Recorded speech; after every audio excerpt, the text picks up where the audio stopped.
Do you ever find that you have a habit of always saying yes to everything, even when your plate is already very much full? Do you ever suffer from FOMO or worry about how much people think you can handle when you have to cancel plans or say no to invitations? Whether you notice these types of habits in your personal life, professional life, or both, trust me, I've been there. I have definitely had people pleasing tendencies in the past, but I am on a mission to make sure that I am prioritizing what really needs to get done and not get caught up in the allure of being busy all the time. Today, I want to talk about how to actually protect your peace, make sure that you don't overload your schedule, and get back down to basics so you can focus on what you actually want to get done so you can achieve more of your goals and overall live a happier life. I mean, who doesn't want that? Before we get into today's topic, let's do a little create and consume. And if you are a longtime listener, or more, I should say, watcher on YouTube, you will notice that I am not in my usual podcast recording spot. That's because this is the very first episode that I'm recording from my new home office.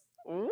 That is actually insane to say out loud. I can't believe I'm here, albeit surrounded by boxes and various dusty random things from the move, but here we are. And this won't be like the permanent setup, I don't think yet. I have some plans for how to visually elevate the podcast, but we're making the most of what we have right now. So hope you don't mind that. I feel like I should put like pardon my appearance behind me, or pardon our appearance, like when part of a store isn't fully merchandised or like part of the lobby of a hotel is under construction. That's kind of how I feel right now. But regardless, I'm just so happy to be here right now. And if you're watching or you're listening and you're like, wait, you moved? Like, what did I miss? Where did you come from? Where'd you go?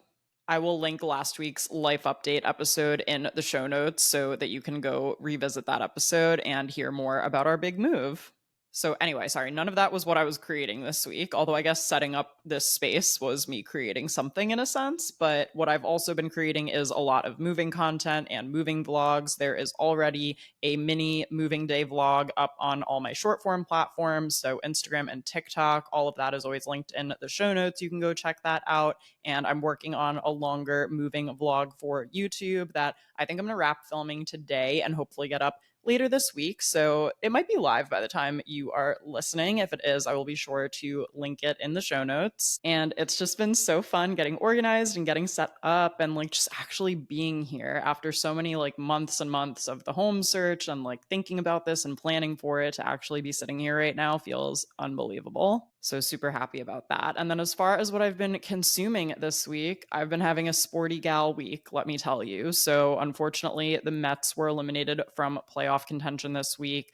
My dad is definitely super bummed about that. He is a lifelong Mets fan, and that's also the reason that I'm a big Mets fan. And they had such a good thing going early in the year, and they kind of just lost the plot right at the very end, which is always so frustrating. Like, literally, it came down to the difference of one game between them and the Cincinnati Reds. So that was really heartbreaking to see, especially because there are so many people on that team who like really work so hard and who just put in the effort. And you just hate to see when hard work isn't fully rewarded and when people mess up like right at the very end when it matters most. I feel like this is a common theme with a lot of my sports teams, although I will say, you guys, the Giants did win their first game last week after they benched Russell Wilson and decided to start Jackson Dart, who was their first, or no, not their first draft pick. That was Abdul Carter, but they traded up to get him in the first round of the draft. And they won. Was it the best football I've ever seen in my life? No, it was not. But did they win? And are we now 1-3 instead of 0-4? Yes, we are.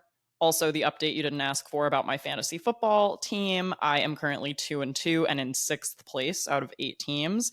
Not the best, but honestly not the worst. The fact that I won this week is giving me some newfound confidence, and I'm playing my 8-year-old nephew this week. So wish me luck. We'll see who comes out on top on that one. But honestly, my nephew might beat me. There's a very real possibility that that will happen. And I should also mention the day this episode comes out is one day before we are getting TS12, Taylor Swift's new album, The Life of a Showgirl. That is going to drop on Friday, October 3rd. So expect some chatter about that in the next few episodes. If I have time to like redo my Taylor Swift album ranking and kind of put out an updated version of that, I would be more than happy to spend a whole episode on that. I kind of feel like it depends on what the content of this new album is. So if not, I will at the very least, I'm sure, be talking about that in Create and Consume next week. And I can't wait to hear this album and I can't wait to hear what everyone thinks of it. Okay, so let's get into the topic of today's conversation. And I just want to start out by saying I've had the phrase protect your peace on my vision board for the last 2 years. And this is something that I would really like to master in my lifetime. However, I feel like it's really hard, especially when you're navigating the intricacies of just being a human and all of the different relationships that you're balancing, no matter whether that is professional or personal, your family, your friends, your neighbors, your coworkers. Like, there is always such an intricate web in my eyes of everyone in your life. And you really want to make sure that as much as you are being a good friend, being a good partner, being super open, being a good listener, making time for all of those people, that you also are filling your own cup. And it's a really, really hard balance to strike.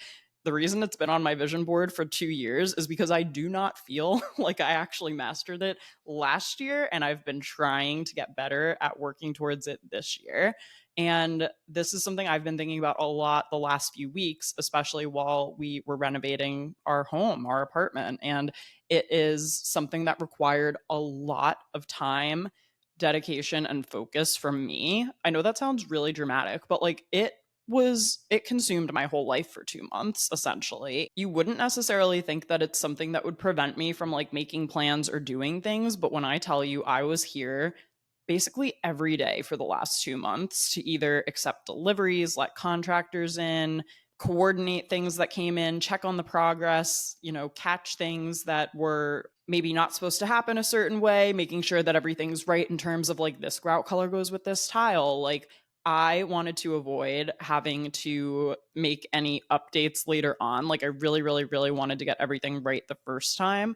And because of the amount of time and like the condensed timeline of this renovation, it just like had to kind of become my main priority for the last few weeks. And I owe so many friends like text messages back. There are so many plans that are like up in the air. People who I very much want to see and like make plans with and put dates on the calendar where I just like have not even had the mental fortitude almost to like even respond to or even think that far ahead, with almost no exceptions. Like, I kind of feel like I've been in my bad friend era a little bit, but I have just really needed to like be close to the apartment, focus on this and get it across the finish line. And I'm really proud of myself actually for doing that, because there were some days where I thought, oh, maybe I'll go into the city today. And then like there was some crazy thing that happened here that like I had to run over here to check out, or like they went to go install the tile in the primary shower floor and they were like, oh, this is way too big, we can't cut it, we need you to pick something else like now if we want to like stay on the timeline. Like, there was just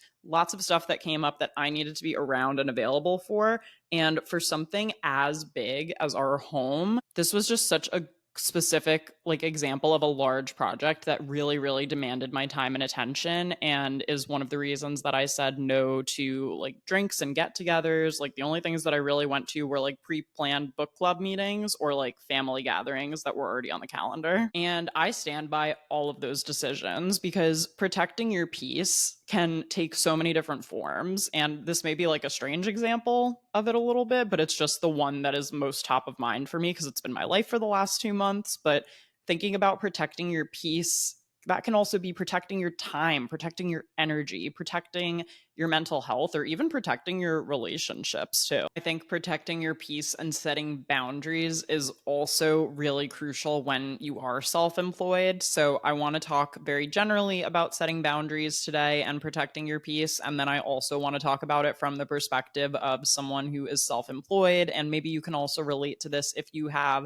some kind of side hustle or like a creative project that you're working on, or even if you have almost like a second job, like if you're a parent or anything that requires a lot of time and active energy from you outside of whatever your 9 to 5 role is. Because the lines have blurred so much, especially in the last 5 years. I feel like that has just accelerated everything. But I think there's a lot of different ways to look at this and a lot of different ways to go about it. So I want to talk through some of the things that have worked personally for me. And again, I'm very much still a work in progress with this specific topic, but I'm getting better at it. Like, I do feel myself actually getting better, making improvements, and being able to more clearly communicate what boundaries are and make sure that I do it in like a chill, calm, upfront way so that people understand where I'm coming from. Because I think that helps minimize any miscommunications. Like, for example, even making plans with friends from the last few weeks.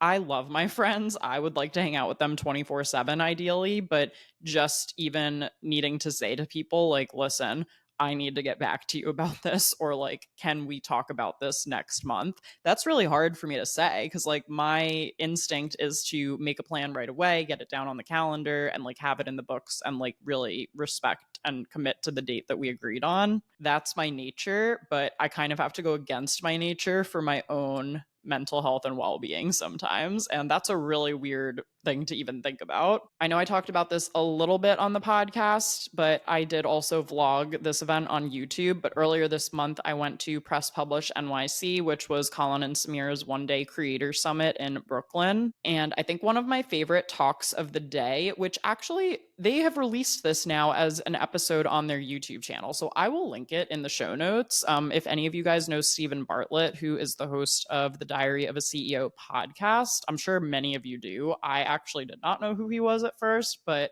I definitely need to start listening to his show now. And one quote that he said during his, I don't know if it was technically like a fireside chat or if it was just like an episode of Colin and Samir's typical YouTube show.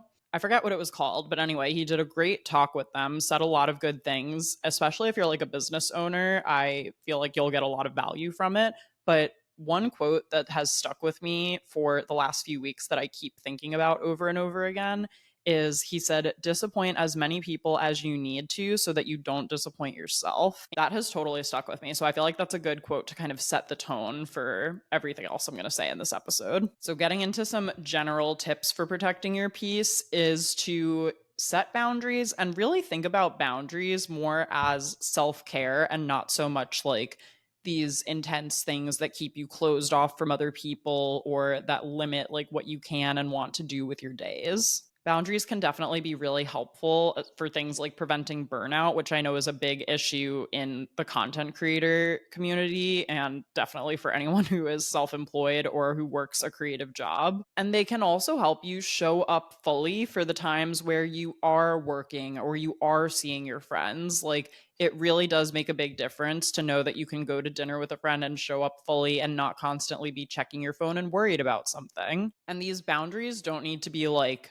always an iron gate, like yes is on one side, no is on the other side, but I do feel like they need to be firm and respected like 90% of the time. And when we talk about boundaries, it sounds like such an abstract term, but for me, one of the best ways to actually like set boundaries with your time and how you're spending your days is to utilize a calendar system of some kind and to actually write down when your day starts, when your day ends, and what you're going to be doing throughout your day. And by the way, I have been so bad at this the last 2 months. In part, I'm recording this episode now so I can listen to it while I'm editing and get back on track. Tomorrow is October 1st at the time I'm recording this, and I want to start off the last 3 months of the year so strong. I want to be really focused, and I want to make sure that I'm making strides towards more of the goals that I set back in January that have not yet been checked off. You can set up your calendar however you want to. You could have just like 3 big blocks in your calendar. You do not have to schedule out every 15 minutes. That can be honestly even overwhelming. I personally find it helpful to like at the top of the year, or, you know, we can work off of September. September in many ways feels like the start of a new year just because of how I grew up with the school system.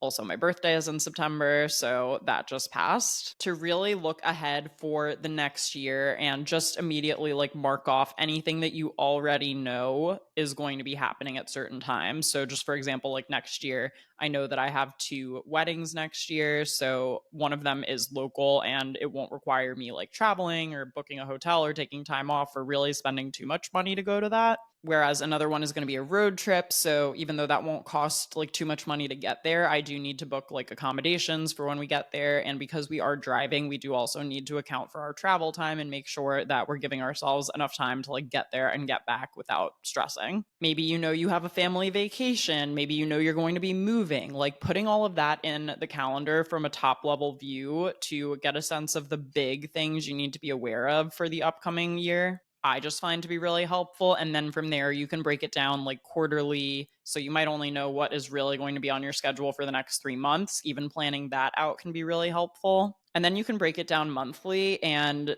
just to give two more examples of things that I add to my calendar as someone who's self-employed is I do slot in for random days off throughout the year where basically I wake up and like if that's on my calendar that day, I force myself to not work and take a break because I do end up working a lot of nights and a lot of weekends, and I want to make sure that I am kind of slotting in that time that is meant to be fully just like for play, to fully creatively recharge, or even to have myself like an admin day and go to various doctor's appointments that I've been putting off, or make sure that I have, I don't know, like my voter registration updated, which I need to do because I just moved, like all of those things. One of my goals for 2025 was also to take 3 weeks off of social media this year. So far I've taken 2 weeks off and I need to schedule in the third week. So that's something I should probably decide today, I would say, so that I'm aware of when I'm actually taking off. Also, if you need help prioritizing even just like your daily or weekly schedule, if you're feeling overwhelmed right now and you need to figure out like what actually needs to get done this week, I suggest using what's called an Eisenhower matrix. That sounds so scientific. I promise it's really simple. My dad actually told me about this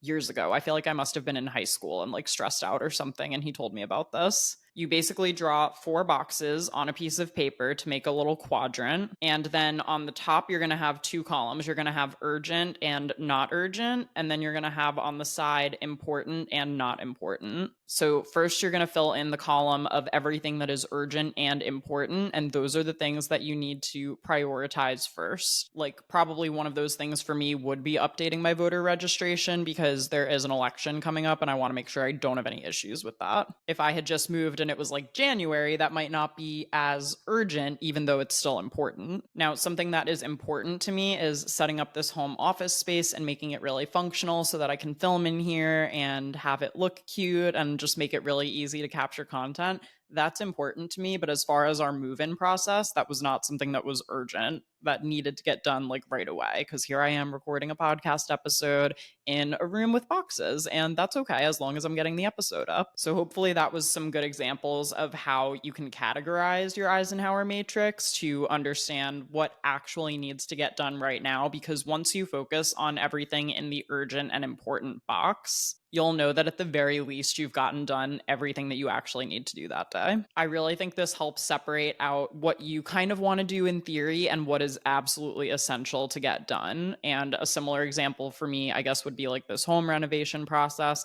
and the fact that it happened during New York Fashion Week. Like, would I have loved to go to New York Fashion Week this year? Yes. Did I get invited to shows and presentations? I did, which is nice, despite not even taking time to pitch this year, which like truly it just wasn't going to happen. It does mean a lot to me to still be invited, and I'm really grateful to any brands who did extend the invitation to me this year. But like realistically, there was no way I could go because even if I was there, I wouldn't be able to be fully present because I'd be constantly checking my phone, stressed. And if I was needed here, if the contractors needed something, if something was getting delivered that got rescheduled, like it would have been too stressful to try to run back in my heels. Like, this was just not my year to go. And that's okay. That happens sometimes. This also happened right before the wedding, too. Some years are better for Fashion Week than others. And that's just a decision that I knew I needed to make, even though it was something I really wanted to do, even though I know it's content my audience loves. I had to make an executive decision about how much energy I had and the fact that I can only be in one place at a time. Although, if anyone has an update on where we're at with cloning technology,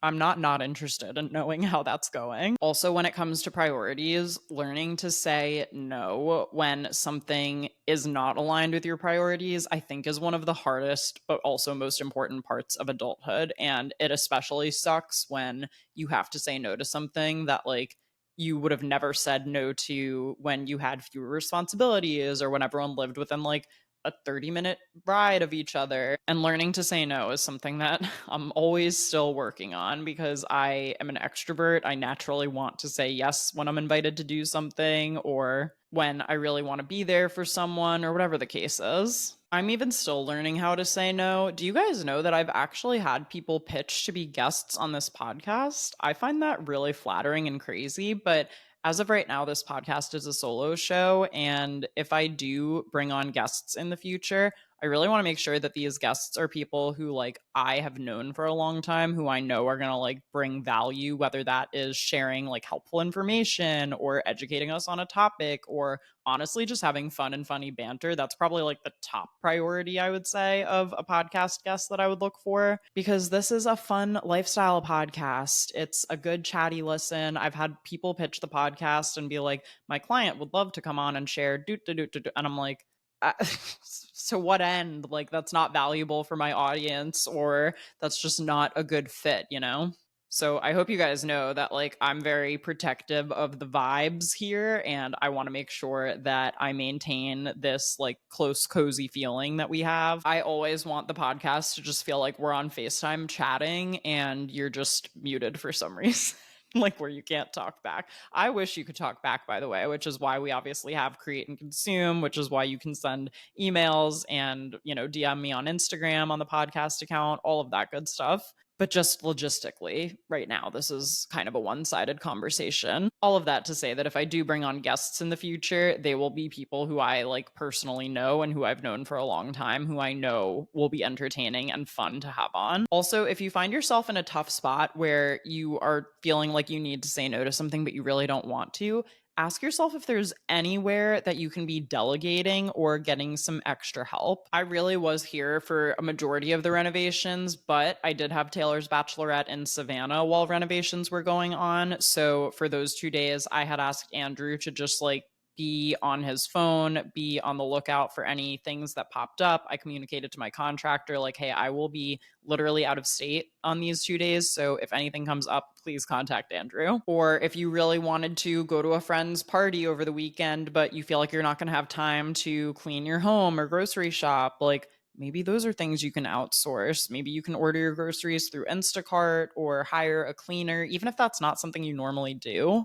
Every once in a while, if you're strapped for time, like sometimes the trade off of giving over money is worth saving your time. I actually hired a cleaning company for the first time ever in my life to come in and do a deep clean of our apartment post construction because just everything was covered in dust. Even after I Swiffered the floor like 3 times, it was still dusty in here. And at a certain point, I had to admit, I was like, I do not have the proper tools for this. I also probably don't really know what I'm doing. Like, why don't I just hire a freaking professional? Which is exactly what I did. And you know what? It wasn't even as expensive as I thought it was going to be. They did a fantastic job. And if I ever need a cleaner in the future, like now I have someone. I feel like outsourcing in that sense does not have to be a constant thing. I mean, if you can afford to and it makes sense for you to do so, by all means, go ahead and do it. But I don't necessarily need someone to clean the apartment every 2 weeks. Like, I am pretty good generally about keeping things clean. But one thing I don't know how to do is remove like a full inch of dust from every single crevice of this apartment. But you know who did? The person I hired. And honestly, overall, just having like your own personal set of values or set of rules where you follow them because it's something you want to do. It's something that like means a lot to you and who you are at your core. For example, since moving into this apartment, I am trying to be better about putting down my phone and reading before bed, even if it's only for like 10 or 20 minutes, just to not have the last thing that my eyes see before I go to sleep be a screen or be like social media. It's not a perfect system, but it's going okay so far. And so much of this is like being in a new space is inspiring me to create new routines and give myself a chance to refresh and restart because it is really like a clean slate in so many ways. And it's not like I needed to move to establish that routine. That's clearly something I could have been doing this whole time. But if you need that little reset in your head if you need to have the placebo effect of, oh, I just moved into a new apartment, so like this is who I am now. Or if you want to wait for the first of the month or just Monday or even just like the next morning after you listen to this, you don't have to wait, but sometimes it is good to wait until there's a reason to change things up or settle into your new routine. I have been thinking and dreaming so much about like the person I would be now that I live here, and to be able to like honor that commitment to myself that I've created in my head for the type of person I want to be while I live here. One of the things that I want to be doing is reading more and spending less time on social media, especially in the evenings, especially kind of after I quote unquote log off of work for the day, which, maybe you're better about doing that than I am. Maybe you actually do shut your laptop at 5 p.m. Maybe you make a rule for yourself where you don't check email after 7. Maybe you don't sleep with your phone in your room. I don't know. There's so many different little things that you can do that those little actions you set up for yourself now help create habits that are long lasting and give you the tools that you need to be able to move throughout your day, knowing that you've already set yourself up for success. And once you set these habits and boundaries and intentions, I think it's also really helpful to figure out what systems you can put in place to ensure that you're actually maintaining all of these things. So for me, that might mean plugging in my phone across on the other side of the room so that I could still hear it if there's like an emergency or something, but that it's not right next to me when I'm in bed trying to fall asleep, so I'm not tempted to reach for it. Also, don't feel like you need to change or do everything all at once. I honestly think picking one boundary to set and committing to it, like I might try that with my phone later, is a really good way to start. And if it goes well with that, you can follow the same process, repeat the same system for other areas that you want to change. Also, if you really want to keep yourself on track and stay accountable, you can set reminders. I always ask my friend on my phone, who I won't say the name right now because then they will come on and ruin my entire recording. But if I say, hey, rhymes with eerie, set a reminder for next Monday to check in on my phone habits. Or you could also use Google Calendar for this and even set recurring reminders, because today that I'm recording this is September 30th. I just had a reminder pop up that said like review end of month in Notion. And in my Notion hub, which is where I keep literally everything in my life, but especially all of my to-dos and tasks related to my business, I always do an end of month review in Notion, which I have set up in my hub. So when I go to click into September, I can scroll down and go to the month in review, and I write down like what went well this month, what did I struggle with this month, any other like observations or notes from this month, so that I can take stock of what worked, what wasn't working, and know better for next month. And it actually is really great to be able to go back and look at all of those at the end of each quarter, and especially at the end of the year, to see a really good bird's eye view of what happened each individual month. And if I see any recurring themes, especially in the struggles or challenges section, I forget what I called it right now, that is something that I can actually go in and say, okay, for 3 months, I was complaining about this. So why didn't I do something about it? Or I noticed that I was struggling with this. So I need to create a new system to make sure that this actually gets done. Tracking my progress like that is really helpful. And it also makes me see exactly where I need help or where I need to redirect my time or energy. And if you slip, if you're not perfect, like if you had a rough day and you just like end up in bed scrolling on your phone instead of reading, I'm talking to me mostly, that's okay. That happens sometimes to everybody. But if you can find a reset point, again, maybe it's Monday morning. I always say you don't need to wait till Monday, but there is nothing like Monday morning energy, really. Also, can we talk about the fact that September 1st fell on a Monday this year? That just made my Virgo heart beat so quickly. It's all about progress. You don't have to be perfect, especially the first time around, and you can really continue to just get a little bit better each time that you set a boundary.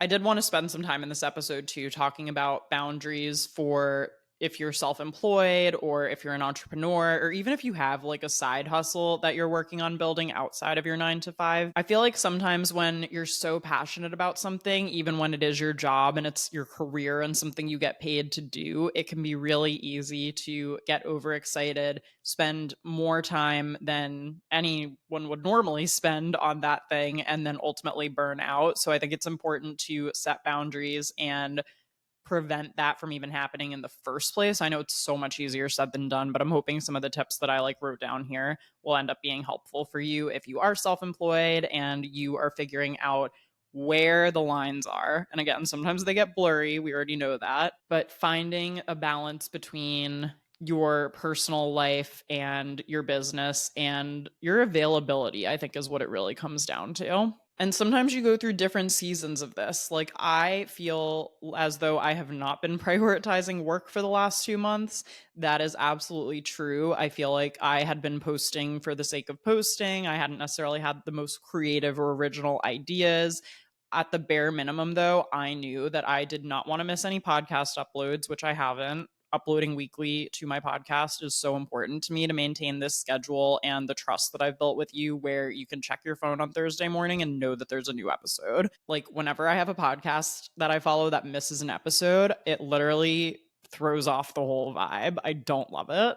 And I don't want to be that person who's dropping the ball. And I also have managed to keep up with YouTube uploads. Some things have fallen by the wayside, though. Blog posts, weirdly, my blog is having a great month in terms of ad revenue, even though I've published one post, which is not the cadence that I strive for by any means, but I'll take it. And also my newsletter and then my short form content, I feel like have fallen a little bit by the wayside while I've been doing this. And that's a decision that I had to make once I realized how much time was going to be required to actually like complete this home renovation. And again, make sure that I got as many things right the first time as possible so that we didn't need to spend time fixing things because I wasn't paying close enough attention or because I was off doing other stuff. Once I essentially made the decision, like, I need to be the project manager of our renovation first and then do my job second, which is really hard for me to do because I love my job. Like, there's nothing else I would rather be doing than creating all day. The fact that I'm even sitting here recording this podcast episode right now truly brings me more joy than I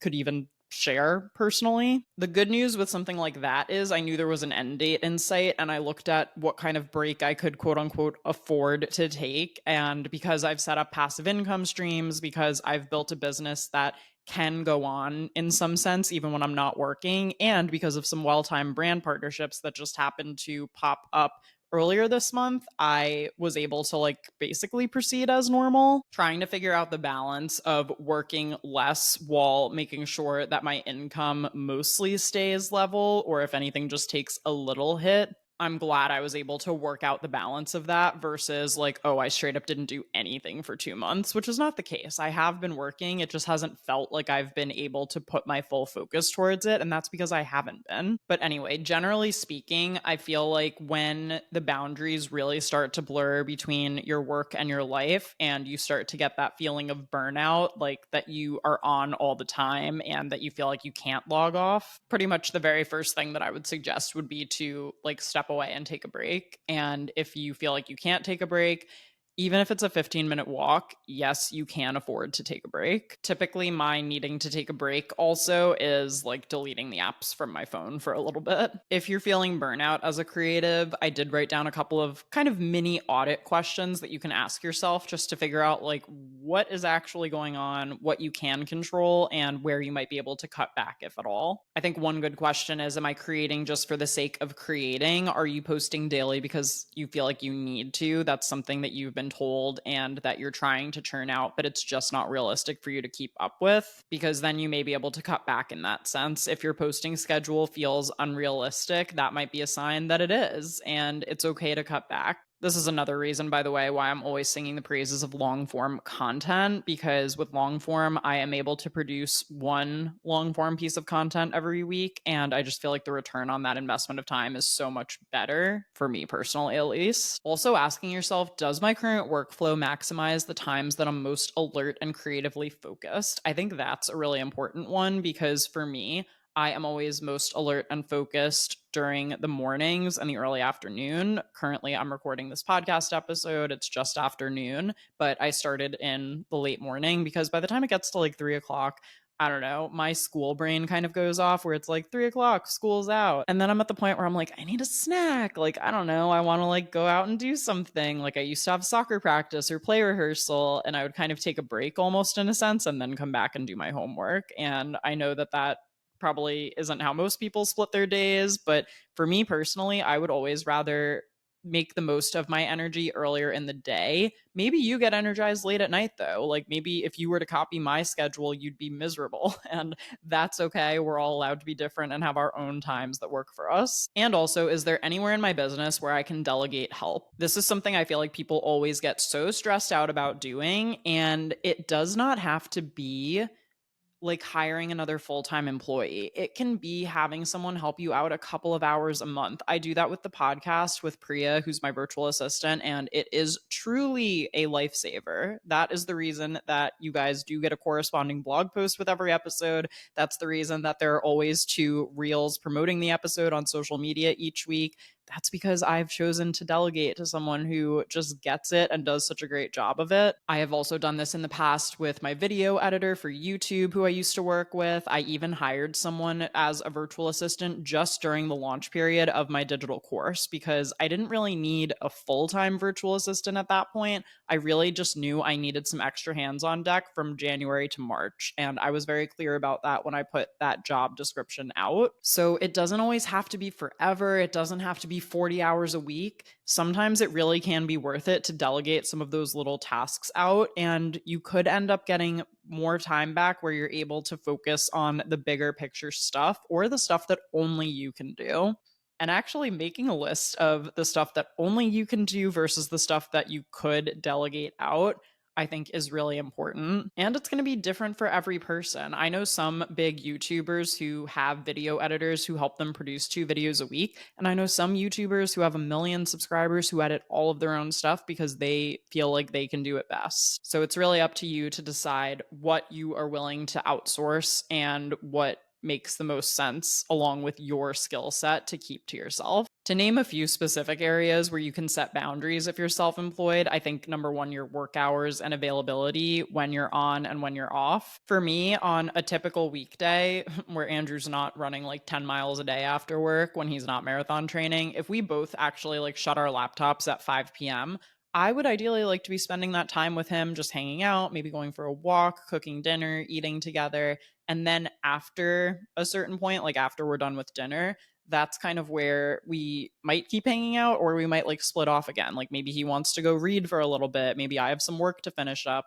That is where I might be able to log back on. But in an ideal world to me, from 5 to 7, like on a typical weeknight, that's kind of like offline time. That's time to just hang out, cook dinner, not look at a screen. So even knowing that about my day is really helpful. For any of you who are self-employed who do client-based work, I also think, establishing response times and after hours rules for clients, unless you specifically have in your contract that you help them on, maybe weekends or after work or whatever, just like having an understanding of where your time starts and stops. Also, personal time and rest, finding time to actually, enjoy your hobbies or relationships or downtime. For me, one thing that I've become really protective of, which if you had told me this a few years ago, I would have laughed in your face, is my Peloton rides and my workouts. I work out Monday, Wednesday, and then Saturday on my Peloton. And on Fridays, oh God, I have been not as good about it this month. I was really good about it in August, but on Fridays, I also try to do like a 15-minute core. But those are pretty much non-negotiables for me. Like I want to make sure that I am doing my Peloton rides 3 days a week. That's something that I know just helps me be a better and more present business owner and wife and friend, whatever else it is.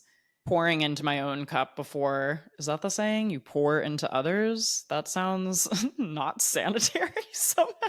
Putting your own mask on a plane before helping others. Maybe that's the better metaphor. And also just understanding your scope and commitments. So for me, like the last few months, that included saying no to events, but like communicating to whoever invited me, thank you so much for inviting me. Please keep me in mind for the future. I just can't make this one. Or even limiting projects that I do for some of my freelance clients. So for example, I have started contributing to Glamour magazine, which is super exciting. I have one story that is definitely published at the time I am recording, and then one that's like right on the way. And I got offered 3 stories for this next month, but I asked if I could just take on 2 because I know 3 would be too much with my other workload. And then in terms of like some practical ways to implement these boundaries and make sure that you actually stick to them, I think limiting distractions and decision fatigue by setting up good systems is really helpful. Like, I love being on Do Not Disturb all day on my phone. I haven't been able to do that the last 2 months because I've wanted to make sure that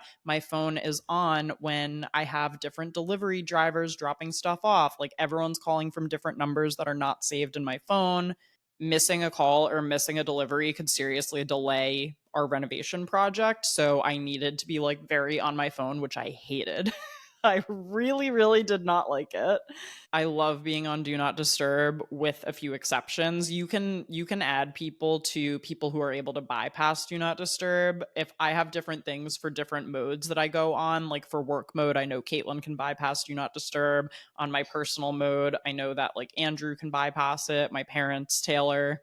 Anyone who is right here who might immediately like be in danger or need me to do something, that's pretty much how I decide on that. And I feel like that's so much more widely accepted now, too, to be on Do Not Disturb. Like, it doesn't mean I don't want to hear from you. It just means, like, I can't answer you right now. I'm working on something. I've been on Do Not Disturb the entire time recording this podcast episode, and it gives me so much peace to know that I've been on Do Not Disturb. Also, creating buffers for yourself so that you don't end up like against the wire, I think can be really helpful. Again, I know this isn't a work example, but for this renovation, I told our contractors that our move-in date was mid-September. And more specifically, I told them September 15th. Even though that was not the case, we were actually moving closer to the end of the month. And luckily, I did that and it pushed to get most stuff done before we moved in. We ended up having a few things that needed to get done once we were already here because of the nature of when our lease ended. But I also do that with work too. Like, I give myself fake deadlines for things all the time. For example, if my Glamour editor assigned me a story and it's due on the 15th, I try to have it done by the 12th so that I have a little bit of a buffer. And that way I can have it basically all done. I can maybe sleep on it, like read it again in the morning, and then turn it in one day early. I would always rather do that than stress out or procrastinate, even though it is tempting to procrastinate sometimes. So, hopefully, those are some practical tips that you can actually take with you into your day to day. And to wrap up this episode, I wanted to share a few resources and creators who you could follow for inspiration on the topic of like protecting your peace, staying organized, being intentional about stuff. The first and best recommendation that I could possibly think of for this is a book called Uptime by Laura Mae Martin. I know I've talked about this on the podcast before. My parents actually gave me this book for my birthday last year, and she is Google's productivity expert.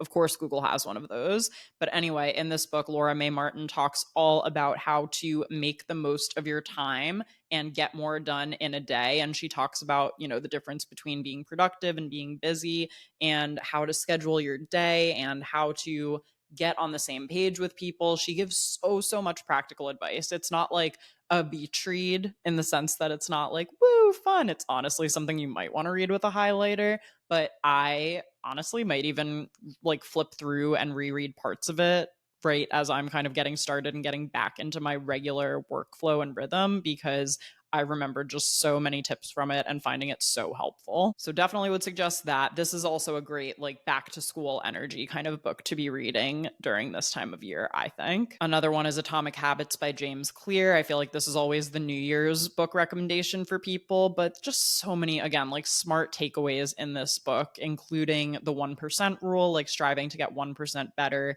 every single day, each time you do something. I feel like I even talked about that earlier in this episode. That is a principle like lifted from that book because it just applies to so many different things and it makes so much sense. Another story told in Atomic Habits, which this is not really like a spoiler or anything. If anything, I'm just giving you a little peek inside the book, is a story about a guy who wanted to start going to the gym. So he got in the habit of just going to the gym, like driving to the gym and going even for 5 minutes, but making sure he went every single day.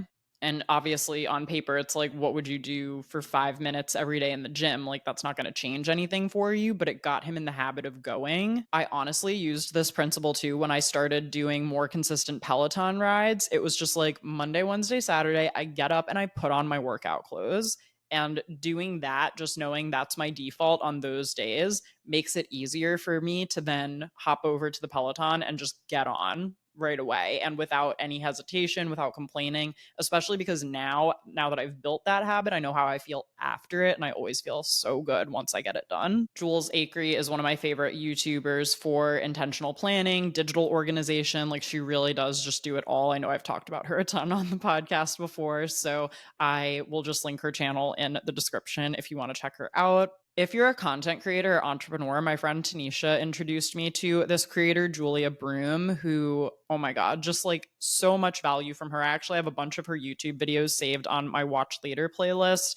There's one called the Anti-Burnout Routine. I haven't even watched it yet. I'm just going to go ahead and link it in the show notes because I already know I'm going to love that one, and I feel like I could use it right now. Basically about how to get back your creative juice and creative jump on social media. She also gives a million content ideas. Like, if you find yourself stuck or whatever, like, just go follow her. I think you'll thank me later. And one other resource that I would be remiss not to mention is my Notion goal setting hub and planner that I sell on my website. I already talked about this in this episode. It is my goal setting system where I'm able to keep track of everything in my creator business. Although I know it's not just for creators, you could use this to plan out your own year and your personal goals. I have a friend who bought it who is actually an actor and who is using it to organize like auditions and things like that. So you could really go about it so many different ways. And I have a video on my YouTube channel where I demonstrate like actually planning out my year with Notion. So I can link that in the show notes. You can get a peek inside of the template and see if it's something that would actually be helpful for you. And at the end of the day, just remember, protecting your peace is not selfish. It might feel like that in the moment sometimes if you're saying no to a plan or taking a while to get back to someone, but it really will help enable you to do better work and live your best life. So I'll leave you with a little homework. See if there's one area today where you can set a boundary. Maybe it's plugging your phone on the other side of the room so you're not tempted to scroll before bed. Maybe it's going out and buying groceries so you can make dinner tonight instead of ordering in. Just whatever it is, think of one small thing you can do to get your day and your life on track to be more of what you dream your life to be about. And I'll catch you guys again next week.